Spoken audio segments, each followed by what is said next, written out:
শুধু মানুষ হতভাগা একটা প্রাণী যে আল্লাহর জমিনে থেকে আল্লাহর খেয়ে আল্লাহর পরে আল্লাহর বাতাস থেকে শ্বাস নিয়ে আল্লাহর দেওয়া পানি পান করে আল্লাহ পাকের দেওয়া অর্থ সম্পদ রিজিক স্ত্রী সন্তান সব ভোগ করে আল্লাহরই জমিনে আল্লাহ বিরোধী আইন চালু করে দিয়েছে। এই মানুষই একটা হতভাগা প্রাণী। এমন কোন সৃষ্টি নাই আল্লাহ পাকের যে আল্লাহর তাসবিহ পাঠ করে না, শুধু এই মানুষই হতভাগা একটা সৃষ্টি। আমরা আল্লাহ মাফ করেন আমাদেরকে, নামাজও পড়ে না। কি করে না? পাঁচবার দিনে বলা হচ্ছে হাইয়া আলাস সালাহ, হাইয়া আলাল ফালাহ, সাফল্যের জন্য আসো, সালাতের জন্য আসো, কল্যাণের জন্য আসো। কানে ঢুকে না, যায় না নামাজ পড়তে।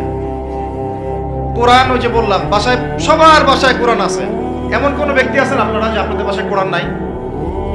প্রত্যেকের বাসায় আছে। এমনকি আপনার ফোনের মধ্যে অ্যাপসে আছে, খুলে দেখার সময় নাই। সময় কোথায়? মানে এত ব্যস্ত, সকাল থেকে রাত পর্যন্ত এতই ব্যস্ত মানুষ হতভাগা যে কোরআন খুলে দেখার সময় নাই। আবার বলে, এসব কথা বললে আবার বলবে যে আমরা কি ইসলাম কম বুঝি? আপনারাই ইসলাম বোঝেন, আমরা বুঝি না। আপনারাই মুসলমান, আমরা মুসলমান না। এগুলো বলবে। উমর রাদিয়াল্লাহু আনহু ঠিকই বলেছিলেন আজকে থেকে এই 1400 বছর আগে, যে ইসলাম ধ্বংস হবে যখন দেখবা তিনটা বিষয় সমাজে চলছে। এক, দল্লাতুল আলেম, আলেমরা যখন পথভ্রষ্ট হয়ে যাবে তখন সমাজে ইসলাম ধ্বংস হয়ে যাবে।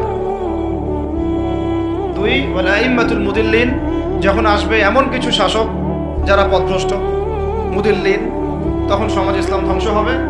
আর ওয়াল মুনাফিকিন ফি জিদারি কিতাবিল্লাহ, যে মুনাফিকরা যখন আল্লাহর কিতাব নিয়ে বাকবিতণ্ডা করবে, মুনাফিকরাই বাকবিতণ্ডা করবে যে আমরাই বেশি বুঝি ইসলাম, তোমরা বোঝো না। আর বাংলাদেশে টকশোর সংস্কৃতি চালু না হলে আমরা এটা বুঝতে পারতাম না যে আসলে হাদিসটা সত্য।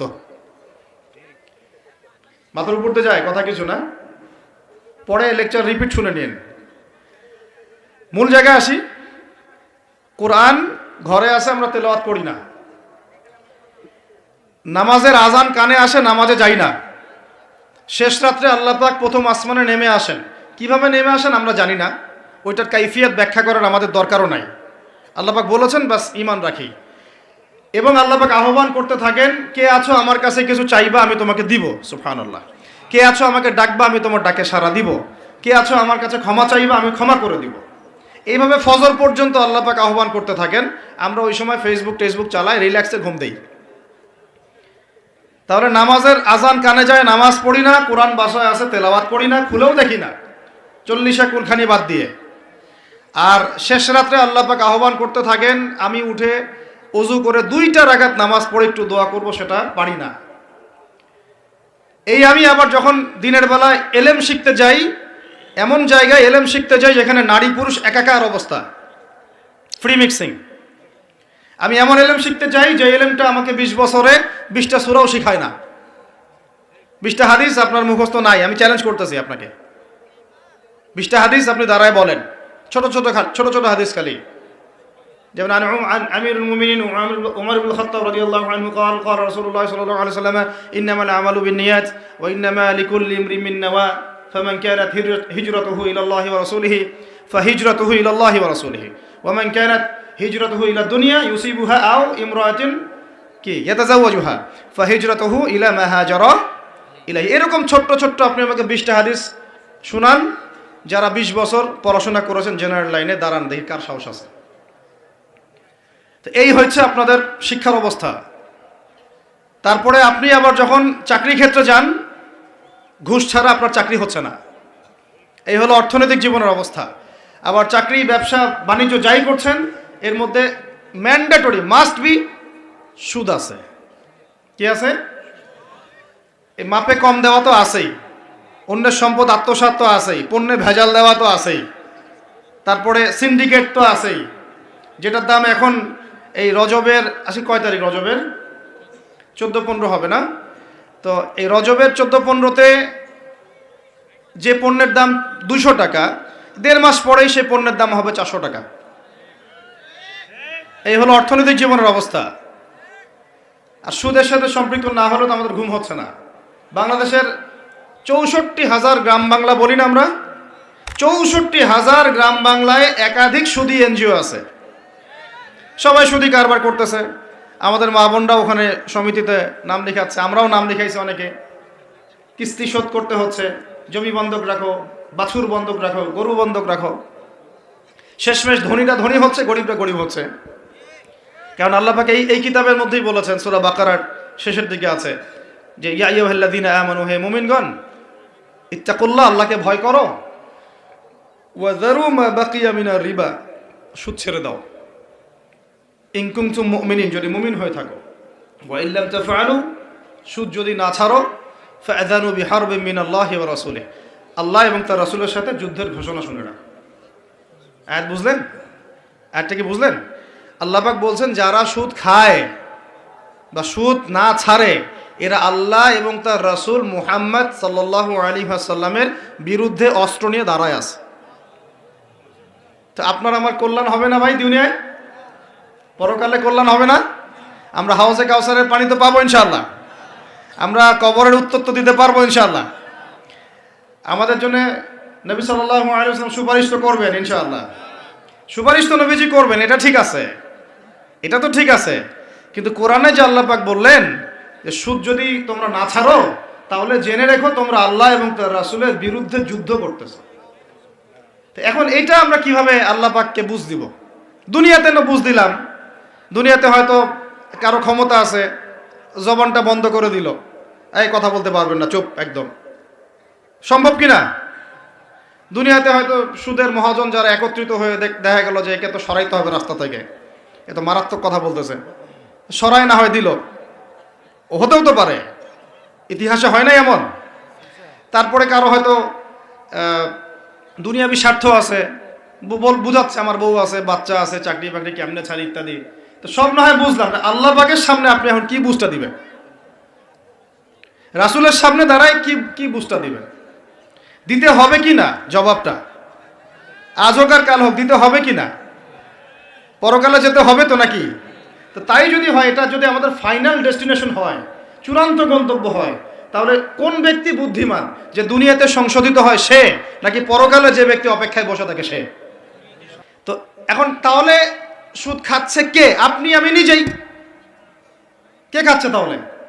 আমরা নিজেরাই খাচ্ছি। হয় আমি খাচ্ছি, না হলে আপনি খাচ্ছেন, না হলে আপনার স্ত্রী খাচ্ছে, না হলে আপনার বাবা খাচ্ছে। অতএব সুদের মধ্য দিয়ে আমরা আল্লাহ এবং তার রাসূলের সাথে সরাসরি যুদ্ধ করতেছি। বদরের যুদ্ধে কি আবু জাহেলরা পরাজিত হয় নাই?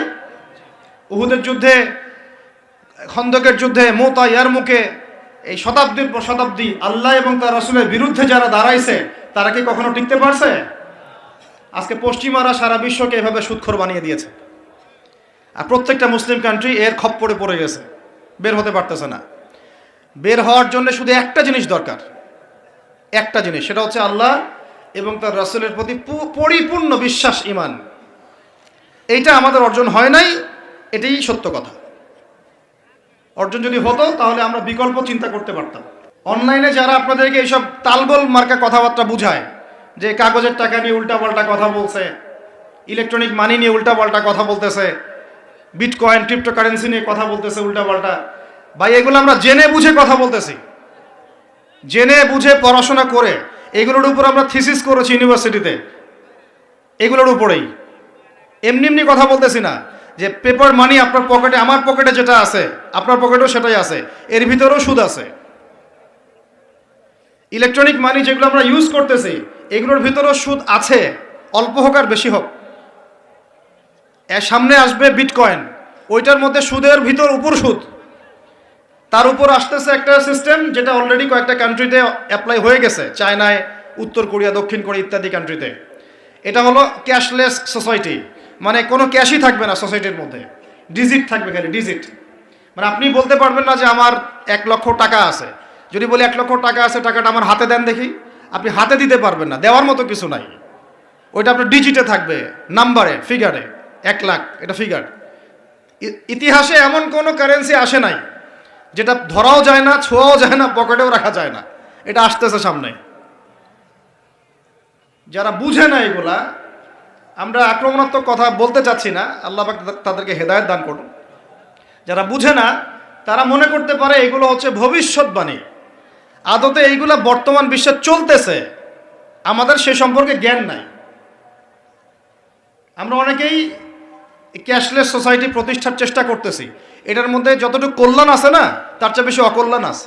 আল্লাহ পাক আমাদেরকে প্রতিশ্রুতি দিয়েছেন যে তোমরা দুশ্চিন্তাগ্রস্ত হও না, তোমরা টেনশন করো না, ভয় পেও না, হীনবল হও না, আনতুমুল আ'লাউনা, তোমরাই বিজয়ী হবে এই দুনিয়াতে এবং আখিরাতে, তোমরাই বিজয়ী হবে ইন কুনতুম মুমিনিন, যদি প্রকৃতপক্ষে মুমিন হয়ে থাকো। আমাকে বলেন, যারা আজান শুনেও নামাজে যায় না এরা কি মুমিন? বলেন। আপনি মনে করছেন আমি জুমার নামাজ তো পড়ি, ঈদের নামাজ তো পড়ি। এমনও হতভাগা মানুষ আছে পৃথিবীতে যাদের নামাজ প্রথমবার তারা নামাজ পড়ে জানাজার নামাজ, আছে না ভাই? আল্লাহ পাক আমাদের সবাইকে 5 ওয়াক্ত নামাজি হওয়ার তৌফিক দান করেন, এবং কাজা নামাজ অনেকের আছে, আল্লাহ পাক সেগুলো আদায় করার তৌফিক দান করেন। আপনারা যখন হজ উমরা সফরে যাবেন বেশি বেশি সেখানে নামাজ পড়বেন, কারণ ওখানে 1 রাকাত নামাজ হারাম শরীফে পড়লে 1 লক্ষ রাকাতের নেকি হয়, আর মদিনা মুনাওয়ারায় পড়লে মানে হারামে পড়লে 1000 নেকি হয়। আর এই দুইটা আমরা খুব ভালো জানি, মিম্বরে আলোচনা হয় খুব, মাশাআল্লাহ, তাই না? তো নসিহত হচ্ছে ওখানে গিয়ে আমরা বেশি বেশি নামাজ পড়বো, নফল নামাজ, ঠিক আছে? কাজা নামাজগুলোও হিসেব করে আদায় করার চেষ্টা করবো ইনশাআল্লাহ। বাংলাদেশের সবচেয়ে বেশি দরকার এখন উলামায়ে কেরামের ঐক্য। আমরা যারা ছোটরা আছি আমাদের মূল কাজ এখন এইটাই, আমরা এটাই ফিকির করি কিভাবে আলেমদেরকে একটা জায়গায় বসানো যায়। আলেমরা যদি ঐক্যবদ্ধ হতে পারেন জনগণ একদিকে ফোকাস করে চলতে পারবে ইনশাআল্লাহ, এবং তাদের মধ্যে যদি একজন আমির নিযুক্ত করা হয় এবং তার কথা যদি আমরা সুরাভিত্তিক মেনে চলি, ইনশাআল্লাহ বাংলাদেশ কেন পুরা বিশ্বে দিন কায়েম করা সম্ভব। আমরা এই দিক থেকে আমরা মোটামুটি 20-30 বছর পিছায় আছি এখনো, বুঝতে পারছেন না আমার কথা? এই দিক থেকে দেখেন, আল্লাহ নবী সাল্লাল্লাহু আলাইহি ওয়াসাল্লাম মক্কাতেও সাহাবীদের মধ্যে কখনো বিভক্তি হতে দেন নাই। একজন নেতা, তার আন্ডারে সব সাহাবীরা বায়াত করে আছেন হাতে হাত রেখে, ব্যাস যা বলবেন তাই, ডানে যাইতে বলে ডাইনে, বামে যাইতে বলে বামে। মার খাচ্ছেন, যদি নবীজি বলেন হিজরত করে চলে যাও, হিজরত করে চলে গেল আবিসিনিয়ায়, তাই না? আর যদি নবীজি বলেন সবর করো, সাবরান আলা ইয়াসির ফাইন্নামা উইদাকুমুল জান্নাহ, সবর করো তোমাদের জন্য জান্নাত, সবর করতেছেন, মার খাচ্ছেন, তাও কোনো কথা বলতেছেন না। এইরকম সামি'না ওয়া তা'নার জেনারেশন না থাকলে দিন কায়েম হয় না, যেটা আমাদের বিগত 50 বছর আমরা করতে পারি নাই, এটাই সত্য কথা। এটা করার জন্য সবার আগে আমাদের মনের হিংসা দূর করতে হবে। কি দূর করতে হবে? মনের হিংসা দূর করতে হবে, মনের অহংকার দূর করতে হবে, নিজেকে ছোট মনে করা শিখতে হবে। আমি ছোট মানুষ, বড়রা যে দায়িত্ব দিবেন সেটা পালন করব, আলেম ওলামার সোহবতে থাকবো, তাদের পরামর্শ চলবো, আমাকে যেভাবে গাইড করেন সেভাবে চলবো, যখন যে দায়িত্ব আসবে সেটা পালন করব। চিন্তা এরকম না থাকলে আপনি চলতে পারবেন না, বিদ্রোহী হয়ে যাবেন তখন। বেয়াদবি, এই যে প্রথম একটা কথা বলছি, বেয়াদবি। আমরা অনেকেই বড় বড় বরেণ্য আলেমদের সাথে বেয়াদবি করছি, তাদের মানিজ্য হানি করছি। অনলাইনে লাইভে চলে আসলাম, একটা কথা বলে দিলাম, একটা পোস্ট দিয়ে দিলাম, ভাবছি আমি ইসলামের বড় উপকার করে ফেললাম। আদতে আমি বিশৃঙ্খল একটা অবস্থা ছিল, আরো বিশৃঙ্খলতা বাড়ালাম। আমি কাছাকাছি তো আনতেই পারলাম না। কিছু মানুষের কাজ দেখলে মনে হচ্ছে যে তাদের একটাই কাজ। কি একটাই কাজ? অনলাইনে একটা একটা করে আলেম, একটা একটা করে বক্তা, একটা একটা করে দায়ীর নাম ধরে ধরে সমালোচনা করা। এটা করে আপনি দিনের কি উপকারটা করতেছেন? এই কাজগুলো করে আপনি দিনের কোন জায়গায় খেদমতটা করতেছেন বলেন? এতে করে মানুষের দিন সম্পর্কে, সেই আলেম সম্পর্কে, সেই বক্তা সম্পর্কে, সেই ওস্তাদ সম্পর্কে, সেই ইসলামী দল সম্পর্কে কি ভালো ধারণা সৃষ্টি হচ্ছে না খারাপ? আমরা যদি প্রশ্ন করি যে আপনি নিজের চেহারাটা একটু আয়নায় দেখেন না, আপনার ভিতরে কি কোনো দোষ নাই? আপনি কি এই উম্মার নেতৃত্ব দেওয়ার যোগ্যতা অর্জন করেছেন? কতগুলো কিতাব পড়েছেন? কি ডিগ্রি অর্জন করেছেন? কতটুকু সার্টিফিকেট অর্জন করেছেন? কতটুকু তাজকিয়া অর্জন করেছেন? কতটুকু আপনি নূর অর্জন করতে পারলেন? কতটুকু বাসিরা আছে আপনার? কয়টা মসজিদ করেছেন? কয়টা মাদ্রাসা করেছেন? কয়টা ইসলামিক সংগঠন করলেন? কয়টা কিতাব লিখলেন, কয়টা লেকচার দিলেন, আপনি নিজে কি করলেন দিনের জন্য? এই চিন্তাটা করা দরকার নাই যে আমি নিজে কি করলাম দিনের জন্য, ও কি করলো, ওর কি খেদমত, ওর কি দোষ, ওর কি ত্রুটি, এইগুলোর চর্চা আমরা ব্যস্ত হয়ে আছি এখন। এই একটা কারণে আমাদের ওলামায়ে কেরামদের মধ্যে ঐক্য হচ্ছে না দুর্ভাগ্যজনকভাবে। কারণ আমরা একটা শ্রেণী আলেমদের ইজ্জত ধোয়ার পিছনে লেগে গেছি আর কি। একজন আলেম না একটা ভুল করছে ভাই, আলেম মানুষ তো, কেন বেয়াদবি করতে হবে আপনাকে? কেন আপনাকে একটা সেশন করতে হবে? কেন একটা এটা করতে হবে, সেটা করতে হবে? চুপ করে থাকেন আপনি। পারলে তার সাথে আপনি পার্সোনালি দেখা করেন, তার কাছে যান, তার কথার পিছনের কারণটা খুঁজে বের করার চেষ্টা করেন। ইসলামের খেদমত এগুলো হচ্ছে না, তো ওইদিকে যেতে যাচ্ছি না। একটা রিকোয়েস্ট করবো আপনাদেরকে যে আমরা সবাই একটা দায়িত্ব কাঁধে নেই, যে এই উম্মতকে বিজয়ী করার জন্য আমারও কিছু দায়িত্ব আছে। আপনার দায়িত্ব নেই ভাই? এখন আপনি আয়নার সামনে আজকে রাত্রে দাঁড়ায় অনেস্টলি সততার সাথে দাঁড়াবেন, দাঁড়ায় আপনার চেহারা আয়নায় দেখবেন, দেখে চিন্তা করবেন যে আসলে আমি আজ পর্যন্ত এই উম্মাকে কি দিয়েছি। বলেন তো কি বললাম ভাই? আয়নার সামনে দাঁড়ায় কি বলবেন? আমি আদনান, আমি আব্দুর রহমান, আমি আব্দুর রহিম, আমি অমুক, আমি তমুক, আমি ইসলামকে, উম্মাকে, আল্লাহকে, রাসূলকে কি দিয়েছি এই পর্যন্ত। যদি আপনার মনের মধ্যে সততা থাকে, জবাব ওই আয়নার তসবির আপনাকে দিয়ে দিবে। একটা উর্দু শের আছে যে চেহারে তো আকসর ধোকা দেতি হ্যায়, সচ তো আইনা বলতি হ্যায়। মানে চেহারা তো বেশিরভাগ সময় ধোকা দেয় মানুষকে, সত্য কথা বলে আয়নার প্রতিবিম্ব। তো আল্লাহর ওয়াস্তে নিজের আত্মসমালোচনা করি, আমরা উম্মাকে কি দিলাম এটার ফিকির করি। এখন যদি উত্তর আসে যে আমি অনেক দিয়েছি উম্মাকে, আমি একদম কামেল হয়ে গেছি, তাহলে বুঝবেন আপনার মধ্যে ইবলিসের চরিত্র আসছে। ইবলিসই বলতে পারে যে আমি সবার চেয়ে শ্রেষ্ঠ। ওই যে বলে নাই, আনা খায়রুম মিনহু, আমি আদমের চেয়ে শ্রেষ্ঠ। খলাকতানি মিন নার, আমাকে আগুন দিয়ে সৃষ্টি করেছেন। খলাকতাহু মিন তিন, তাকে মাটি দিয়ে সৃষ্টি করেছেন। এই কেবার যদি চলে আসে বুঝবেন আপনি ধ্বংস হয়ে গেছেন। ফেরাউন বলেছিল আনা রব্বুকুমুল আ'লা, আমি তোমাদের মহান রব। নাউজুবিল্লাহ।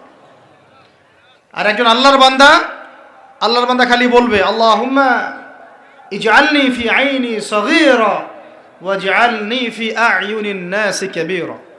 আল্লাহ তুমি আমাকে নিজের চোখে ছোট বানায় দাও আর অন্য মানুষের চোখে আমাকে বড় বানায় দাও। আমিন। তো আত্মসমালোচনা করতে হবে কিনা ভাই? এখন যদি আমার উত্তর আসে যে না আমি তো আসলে ভাই কিছু করতে পারি নাই, এই টুকটাক কিছু লেকচার দিয়েছি এতটুকুই, এখনো আমি উম্মাকে ঐক্যবদ্ধ করতে পারি নাই, ওলামায়ে কেরামকে এক জায়গায় আনতে পারি নাই, আমি এখনো কোনো ইসলামিক বড় কোনো অ্যাসোসিয়েশন ফর্ম করতে পারলাম না, এখন পর্যন্ত আমি 100টা কিতাব লিখতে পারি নাই, এখনো আমি ইফতা দেওয়ার মতো বা মুফতি হওয়ার মতো যোগ্যতা অর্জন করিনি, এখনো আমার কোরআনের কত জ্ঞান শেখা বাকি, কত আলেমের সোহবতের থেকে নূর নেওয়া বাকি, এখনো কত দূর যাওয়া বাকি। এই চিন্তাগুলো যদি মনের মধ্যে আসে তখন দেখবেন রাতে আপনার ঘুম হারাম হয়ে গেছে। তখন আপনার প্রচেষ্টা চলবে ইনশাল্লাহ কিভাবে এগুলো আপনি অর্জন করতে পারবেন। ওই গুটি কয়েক মানুষকে দিয়ে দিন কায়েম হবে ইনশাল্লাহ। আমার কথায় রাগ করলেন নাকি? একটু মন খারাপ করলে আল্লাহ পাক ওই ওসিলায় যদি আপনাকে আবার দিনের দিকে নিয়ে আসেন, আমার লেকচার ওয়াজ করা সার্থক। একটু আঘাত পাইলে আমি খুশি হব। সরকার, প্রশাসন, আম জনগণ, আমাদের মা বোন, আপনারা, আমাদের পরের প্রজন্ম, কেউই আমাদের শত্রু না। আমাদের শত্রু বরং আমার বা আমাদের চেয়ে ভালো কোনো বন্ধুই নেই আপনাদের। আমার বা আমাদের চেয়ে ভালো কোনো বন্ধু নাই আপনাদের। যারা আছে এদের ব্যাপারে একটা স্টেটমেন্ট বলে দিই আমি, যে তুঝ জैसा दोस्त हो তো দুশ্মন কি কোই জরুরত নেই। ওই রকম বন্ধু যদি থাকে তাহলে দুশ্মনের কোনো দরকার হবে না।